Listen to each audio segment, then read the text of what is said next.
Welcome to Fundamental Supersize Business Strategy number 38. Sharon Horne-Ellstrom here, and today we're talking about what I call the connection strategy. It could be called whatever you want, but it basically speaks to the interdepartmental, interfunctional organizations within our business and how they interact with one another.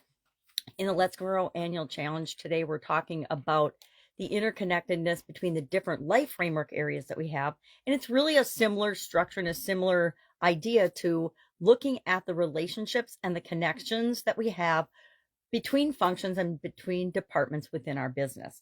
Sales has connections with purchasing. Purchasing has connections with quality, etc. And how do we make sure that those connections and those relationships are working out the way we want them to, and that we're continually improving how we communicate, how we do everything, how the processes and the procedures that we use, especially when they impact another division, another department of our business. It's really easy when you're small and you've got control of everything, but that gets out of your hands pretty quickly as your business grows and you bring on other people to help you build and supersize your business. And so I like to, and I meant to grab one, I like to flow chart and actually highlight the relationships and the interconnectivity between different places and where they interface and how they agree to interface and share expectations in order to make sure that those relationships and those connections run smoothly.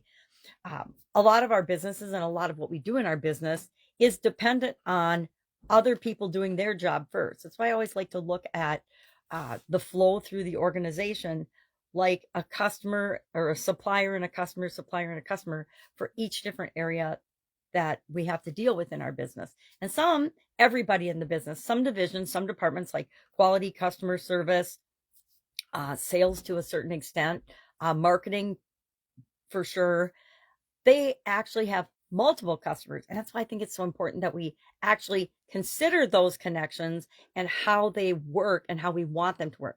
And every once in a while, we need to audit, especially when something breaks, and say, okay, or when we have an issue or a challenge or a problem or a quality defect that happens, and we need to go back and say, okay, where did this relationship, this chain of events break down? Or where did the communication break down that resulted in something that we don't want? Because we want to make sure we prevent those from happening in the future. So I'd love to know if you have anything like this in your organization documented. If so, how it's working for you. If not, do you think that it would add value to your organization? I will attest to the fact that it has added incredible value, streamlined processes, made us more efficient and more effective in dozens of different industries and businesses over the last decade. I'm obviously a huge fan of documentation and systems and continuous improvement. That's it. Have an awesome day. If I can help you in any way, hit me up and ask. Otherwise, I'll be with you tomorrow with another foundational strategy that any business, any industry wants to at least consider as they're building and growing and supersizing. Have a great day.